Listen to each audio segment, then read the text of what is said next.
Okay, now it seems you brought in another perspective into all of this. Yeah. If I may ask you, for something as important as the leadership of a country, yeah, as the fact that people were in uncertainty as to who was heading their government, yeah, the youth did not take to the street for that kind of cause, as it were. Exactly. Do you think we feel enough patriotism enough? It's not because we are too occupied with day-to-day existence, living from day to day, trying to eke out a living. That's the reason, we're less concerned about things that happen in the center, because it seems there is this distinction as to they are the government and we are the people, and we're trying to make a living. It's when you begin to do things that affect us, for instance, removing fuel subsidy and telling me that I have to pay something higher. That's when we begin to wonder, I think you're passing your jurisdiction now. Yeah, I think we'll make a lot of big mistakes, because we as Nigerians don't see ourselves as part of government. I see myself as part of government. That's why I'm here to. How many youths like you exist? A lot of us. Because if you go on the internet today, you see a lot of comments. Go on the social media, so you see a lot of comments. It's because we see ourselves that we should be able to know what is going on in government. So once you see yourself a part of government, and government is trying to make policies that add plus or minus to your society, it's responsible for you to also speak out. What I'm saying is that the present scenarios of issues, debates on fuel subsidy removal or we shouldn't remove fuel subsidy, it's a myopic debate.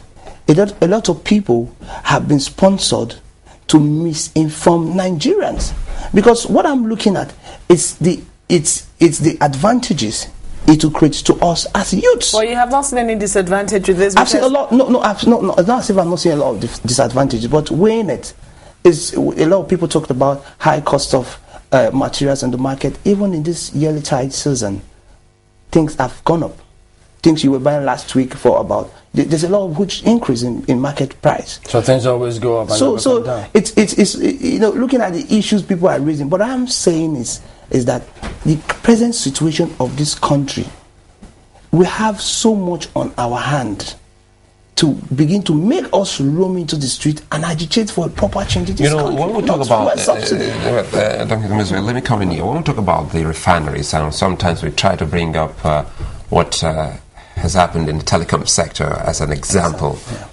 But again, some would say, isn't it time the government told us who exactly is coming in to build refineries? How many of them are Nigerians? They say this because even at that time in telecom sector, just a second is 50 naira, because no one even thought it was possible for us to have the per second billing until a Nigerian came into the market. So they still say they want to know how many Nigerians have licenses to build and operate refineries when all of this is taken out by next year. I perfectly agree with you on that areas. You see, Nigerians need to know, it's our right. We need to know who and who are in this cartel that are frustrating Nigerians. We need to know. It's our right. And look, I must tell you, the issues of importation and holding petroleum products, not getting to the people and trying to extort it to create a lot of amount for some certain cartel, it's not something Nigerians at this point should be receiving. So it's better that the government comes to us and tell us XYZ, these are the people who are in charge and they must pay for it. Because believe me, there have been local content. I'm not sure full implementation has been on, nobody's saying anything about it. The PIB has been downplayed, nobody's saying anything about it. Now Bonga Offshore is leaking 30,000 barrels of crude oil into the Gulf of Bayelsa State, nobody's saying anything about it. Yeah, we're here debating on fuel subsidy. Lives have been lost every day.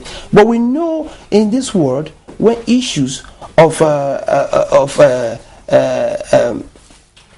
Gulf of Mexico, when it happened, we know how the government and people of United States took that issue very seriously. Are we not taking it seriously here? We're not. Rather, we're talking about fuel subsidy. Look, critics are meant to strengthen governance. So I don't expect the leadership of Goodluck Jonathan's administration to be disfocused, because if Goodluck Jonathan does not have Nigerians at heart, he wouldn't have brought Dr. Okonjo-Iweala.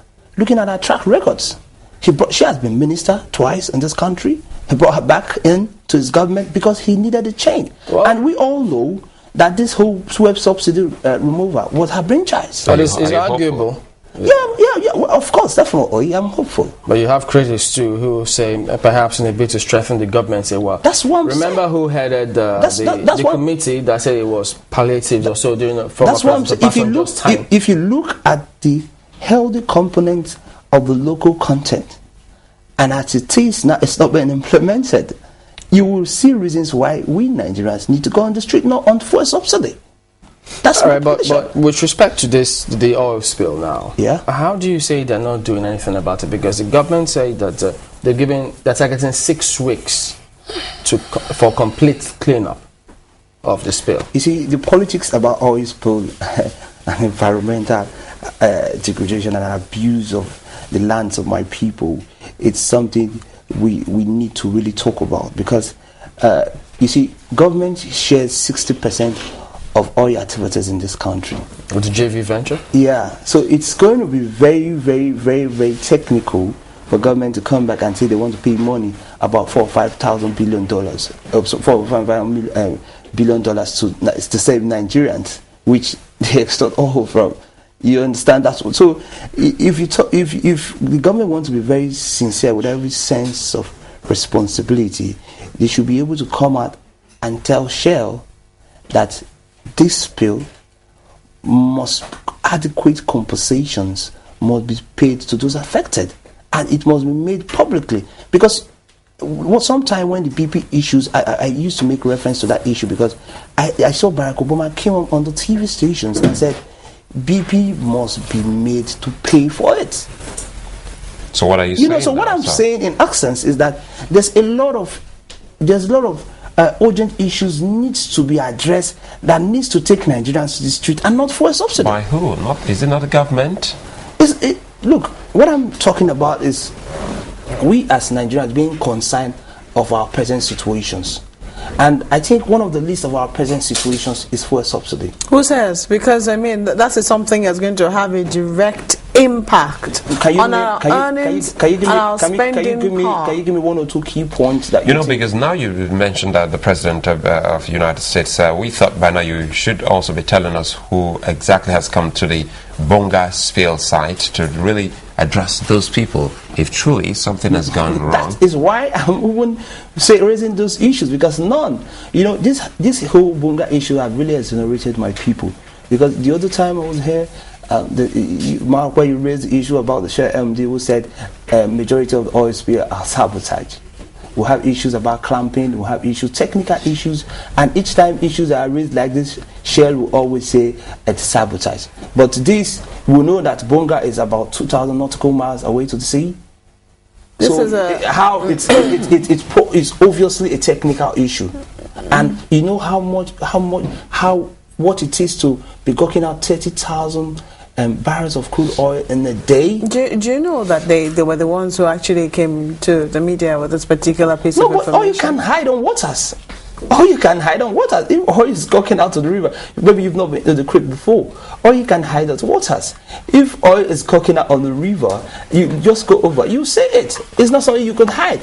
And these things, look, Pt.2, Agay, and some other communities within those areas, they go there to fish. Our people can travel with boats to about 10,000 miles on the sea. So it's not something anybody can downplay at all, never.